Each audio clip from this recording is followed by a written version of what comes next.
ప్రభువైన యేసు నామములో అందరి కొందరంలో ఇది దేవుని వాక్యంలో నుంచి ఆదికాండం 12వ అధ్యాయము మొదటి 2-3 వచనాలు. యెహోవా, నీవు లేచి నీ దేశం నుండి నీ బంధువుల యొద్ద నుండి నీ తండ్రి ఇంటి నుండి బయలుదేరి నేను నీకు చూపించు దేశమునకు వెళ్ళుము. నిన్ను గొప్ప జనముగా చేసి నిన్ను ఆశీర్వదించి నీ నామమును గొప్ప చేయుదును. నీవు ఆశీర్వాదముగా నుందువు. నిన్ను ఆశీర్వదించు వారిని ఆశీర్వదించేదను, నిన్ను శపించు వారిని శపించేదను. భూమి యొక్క సమస్త వంశములు నీ అందు ఆశీర్వదింపబడునని అబ్రాముతో అనగా. ప్రేమైన వాళ్ళ ఈ మాట మనం చాలాసార్లు చదివి విని ఉంటాం. దేవుడు అయిన యెహోవా ఆకాశం నుండి ఆయన శబ్దము, ఆయన యొక్క స్వరము అబ్రాహామును పిలుస్తూ వచ్చింది. అబ్రామా అని పిలవగానే అతడు విధేయుడుగా దేవుని యొక్క స్వరానికి లోబడినట్టు చూడగలుగుతున్నాం. యేసుక్రీస్తు అంగీకరించిన మనము ఆయన శబ్దానికి, ఆయన వాక్యానికి మనం విధేయులుగా అయితే అది నిజమైన ఆరాధన. దేవుణ్ణి మహిమపరచడం, దేవుణ్ణి ఆరాధన చేయడం అంటే దేవుణ్ణి ఎంతోమంది ప్రభుదినమందు ఆరాధన చేస్తున్నారు, కానీ మొట్టమొదటి విధేయత. అందుకే ఇక్కడ అబ్రాహాముకు ఏమని ఉన్నది, ఆ అబ్రాహాముని గురించి ఏమని రాయబడ్డది, దేవుడు తనను పిలువగానే తన తండ్రి ఇంటి నుండి, తన తల్లి బంధువుల నుండి, తన దేశం నుండి ఆయన దేవుడు చూపించే దేశానికి వెళ్ళిపోయినాడు. మత్తయి సువార్త 7వ అధ్యాయం 15వ వచనంలో ఏంటంటే, ఈ మనుషులు పెదవులతో నన్ను ఆరాధన చేస్తున్నారు, కానీ వారి హృదయం నాకు దూరంగా ఉంది అని చెప్పినాడు. అంటే విషయం ఏంటంటే, ఆయన మాట వినకుండా ఆయనకి ఎంత ఆరాధన చేసినా, ఎన్ని బలులు అర్పించినా ఆయన సంతోషించేవాడు కాదు.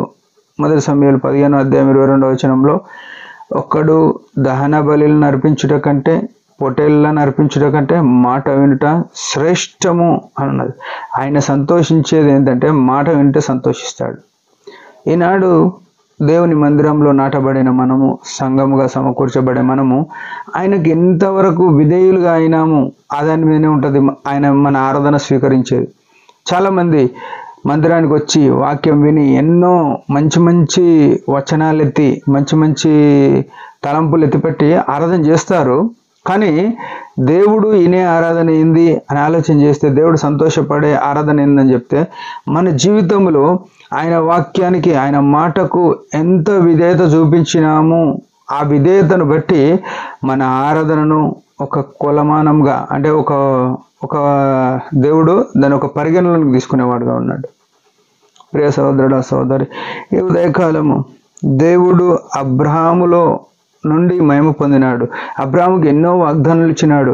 నువ్వు వెళ్తున్నావంటే నిన్ను ఆశీర్వదిస్తా, నీ శత్రువులను నేను శత్రువుగా ఉంటా, నీ మిత్రులకు నేను మిత్రునిగా ఉంటా, నిన్ను దీవించు వారిని దీవిస్తా, నీవు ఆశీర్వాదంగా ఉంటావు అని చెప్పినాడు. ఓ ప్రియ సహోదరుడా, యేసు రక్తంతో విమోచింపబడిన నీవు ఈ లోకానికి, ఈ సృష్టికి నువ్వు ఒక ఆశీర్వాద కారకుడుగా కావాలా.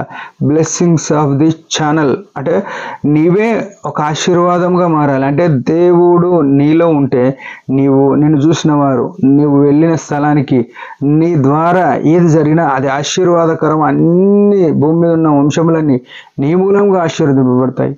ఇది ఎంత గొప్ప ఆశీర్వాదం అంటే, ఇది ఎందుకు ఇంత ఆశీర్వాదం వచ్చిందంటే, నీవు ఆయన మాట వింటే.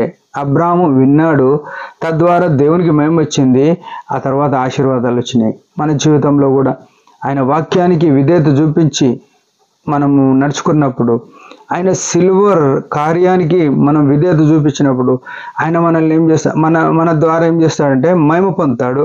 తద్వారా ఏమవుతుందంటే ఆశీర్వదింపబడతాం. మనం ఎన్నోసార్లు ఆరాధన చేస్తాం కానీ ఆశీర్వాదం లేకుండా ఉంటాం. దానికి కారణము మన విధేయత లేకపోవడమే. ఉదయకాలం అబ్రాహాము వలె మనం కూడా దేవుని మహిమపరుద్దాం. దేవుడి మాట దించును కాక చిన్న ఆరాధన. పరమ తండ్రి యేసు ప్రభునామమును బట్టి వందనాలు. ఉదయకాలం ఇచ్చిన ఆయుష్ను బట్టి స్తోత్రములు. అబ్రాహాము జీవితం ఎంతో అనుకరణీయం. విశ్వాసులకు తండ్రిగా ఎంతో ఉన్నతమైన స్థితిలోనికి అబ్రాహామును నువ్వు ఎంచుకున్నావు, నీ స్నేహితుడిగా ఎంచుకున్నావు. తండ్రి ఆయన విధేయుడై ఉన్నాడు. మేము కూడా నీ రక్తం చేత విమోచించబడినాం. విధేయతను కలిగి ఈ లోకంలో అనేకులకు ఆశీర్వాదకరంగా మారుట కృపణిస్తున్న దాన్ని బట్టి స్తుతిస్తూ యేసు ప్రభు నామంలో స్తుతి ఆరాధన సమర్పించుకుంటున్నాం తండ్రి. ఆమెన్. మీరందరి పరిచయం గురించి భారంగా ప్రార్థన చేయండి. Praise the lord.